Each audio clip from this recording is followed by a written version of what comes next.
On Sunday night, beloved listeners, US Secretary of State Pompeo spoke on Fox News, and he said this: he's working the phones, trying to convince the rest of the world that it was the Iranian government that attacked the oil tankers in the Gulf. Now, many countries, perhaps thinking back to the good old days of the Gulf of Tonkin incident, are vaguely sceptical, and this is especially true with the Europeans. And of course the US does have form both this century and the last in manufacturing incidents which lead to war. The other thing that comes to mind, of course, are WMDs. So is it to be war in the Middle East again? Regime change? Both? In our Melbourne studios is Shahram Akbarzadeh. Shahram is the research professor in Middle East and Central Asia politics at Deakin. And Shahram, I welcome you to our little program. Thanks for having me, Philip.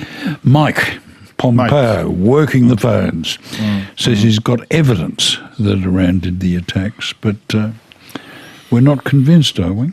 No, we are not convinced. I think everyone is asking for more evidence, and the UN Secretary General Antonio Guterres has also asked for an independent investigation of what's been happening. But look, the Americans are just saying, take our word for it.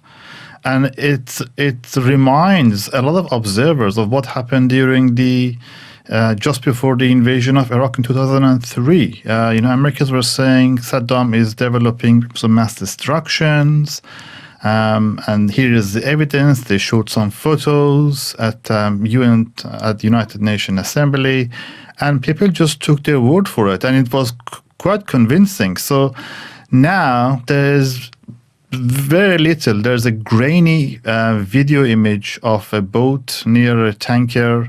We don't know if it's an Iranian boat. We don't know what they're doing. It's not verified independently. So everything is very dubious.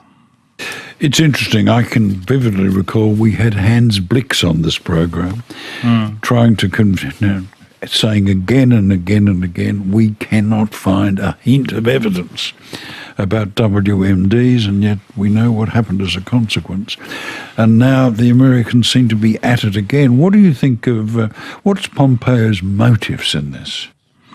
Well, I think Pompeo and John Bolton represent the more hawkish members of the Trump administration, and they have been very clear, especially John Bolton has been very clear on what they want. They want regime change.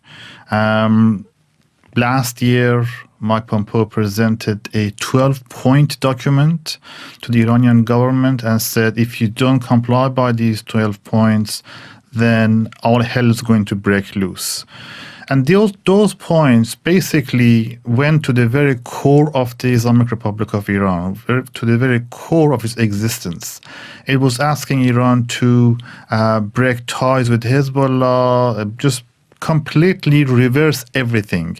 And clearly, if Iran followed through with those 12 points, it would have been the end of Islamic Republic. So it was a call for regime change without actually using the word regime change. It's interesting that on that Fox interview, Pompeo stressed that the US gets relatively little of its energy supplies through the Strait, but of course others do. Others do. Asia does, yes, indeed. So who is dependent on it? I guess it's, China must be interested, Japan, India, South Korea. Well, exactly. A lot of oil from Persian Gulf goes to Asia, India, Korea, China, Japan. They all depend on the oil that flows through Strait of Hormuz. And that's why it's important. But of course, what happens in the Strait of Hormuz and oil production and oil shipments is going to affect the price of oil globally. So it's going to have global repercussions. It's not just the immediate consumers that are affected. Last week, I remember Bruce Shapiro making the point that Bolton has never seen a Middle Eastern war he didn't like. But we also felt that perhaps Trump didn't share his enthusiasm. I don't think Trump knows what he wants, clearly. I think Trump goes by his instinct. Trump is keen to destroy everything that Obama has built to mark a difference. And Obama had achieved a historic deal with Iran and the other international partners in 2015 on this nuclear deal. So that was a major achievement, and Trump is destroying it because it wasn't good enough for him. And of course, we've got to remember that Trump pulled out of the US-Iran nuclear deal last year. Yes. So he pulled out of that deal last year because he thought the deal didn't go far enough. It didn't address Iran's foreign policy and behavior in the region. And of course it didn't. He was right in that sense. The deal was not designed to rectify and correct every aspect of Iranian behavior. The deal was designed to contain and manage Iran's nuclear program so that Iran doesn't actually develop go down the path of developing nuclear weapons. Skeptics might say that Trump was basically following Saudi and Israeli policy. I remember last year we did a story on Bibi and how happy he was with the US pulling out of that deal. Yes, Israel and Saudi Arabia have been quite vocal in the sense that they have been asking for robust and quite assertive American action against Iran. They are happy with the regime change agenda, but that's going to be a devastating scenario if Trump follows through with that. We've seen what happened with Iraq. We've seen the anarchy, the instability that has really destroyed Iraq for more than a decade now. So it would be a disaster if they tried anything remotely close to regime change in Iran. As the temperature rises on Iran, it's good to be reminded that past efforts to contain Iran through sanctions and threats only led to a further entrenching of the hardliners in the regime and intolerance of internal dissent. You will be familiar with those words, Shahram. They're yours. Yes, you're tweeting. You're reading my tweet, I believe. Yes. So let's just do a riff on that. It's the efforts so far have been so counterproductive. They have been counterproductive because the Islamic Republic of Iran, the clergy, the Revolutionary Guards, there are so many people with a vested interest in maintaining power. And they have been, and they are very suspicious of the international community.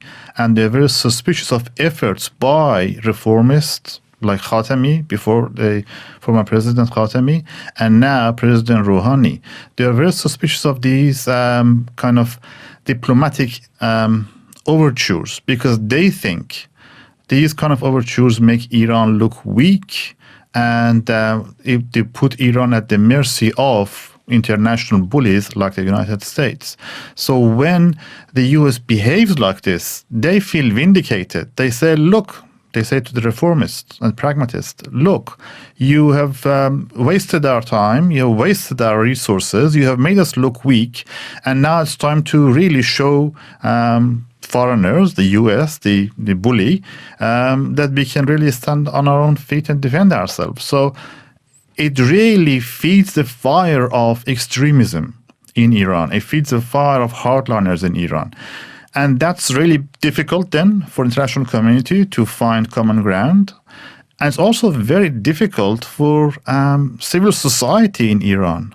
There are so many NGOs and civil society activists in Iran who are trying to find some level of normalcy in the country. And it's difficult to achieve that when you have hardliners going on really hard and difficult on civil society activism. This is LNL on RN, and I'm speaking to Shahram Akbarzadeh, research professor in Middle East and Central Asian politics at Deakin. And we must make the point that, Rouhani was elected at a critical time in Iran's history, wasn't he? And he was more open to contact with the West. So this must make him vulnerable. Very vulnerable, very vulnerable. Rouhani came to office with the message of bringing Iran out of isolation. He had this catchphrase in Persian which said, we need to make sure that the wheels of the economy turn. Basically he wanted to bring Iran out of isolation and revive the economy. That was his electoral slogan. He won the election based on that because people trusted that he is actually going to achieve that. And to all intents and purposes, he did. Iran signed a nuclear deal with the international community in 2015, which made Iran subject to quite stringent international inspection regime to contain its nuclear program in return for removal of sanctions. And still now, until very recently, the international community, the United Nations, Europeans, Russia, they have all attested that Iran has complied with its obligation under the treaty. So it's quite significant that Rouhani achieved this despite so much internal opposition to that kind of diplomatic response. What have the sanctions done to ordinary people in Iran? Well, ordinary people in Iran, it's a very divided society. Iran has a lot of people who are salary earners are in really difficult strife. The prices are going up on a daily basis, on hourly basis sometimes. The value of Iranian currency, rial, has dropped. So it's really tough. But we haven't yet seen hyperinflation, have we? It's really tough. The prices are going up on a daily basis, and this has caused major upset for the ordinary people, and it has caused to some extent disruption and rioting in the streets. If you recall, in January 2018 there was a riot in Iran, bread riot in Iran, over the price of chicken. So I think that's what the Trump administration is banking on: rioting in the streets and disruption, and therefore fall of the regime. Let's look at the neighbourhood, the charming Saudi Arabians. The Saudi comments recently, in fact, the Saudi Crown Prince said on Sunday that the kingdom will not hesitate to confront Iranian threats to its security. Yes, well, I'm not sure what threats they are referring to. They are probably referring to Iran's connections with the Houthis in Yemen and the war that's going on in Yemen. But the whole notion that Iran is a security threat to its neighbors is a fabricated fiction. It's really made up. Iran has not been aggressive towards any of its neighbors. In fact, many Iranians refer to the Iran-Iraq war that lasted for about 8 years as evidence that Iran has been the target of foreign intervention. Iraq attacked Iran, and Saudis and many of the Gulf countries supported Iraq, and the United States also provided assistance to Iraq that prolonged the conflict for 8 years. Shahram, here's Bolton and Pompeo beating the drums of war, but as you said at the beginning, quite a lot of very influential countries aren't buying it yet.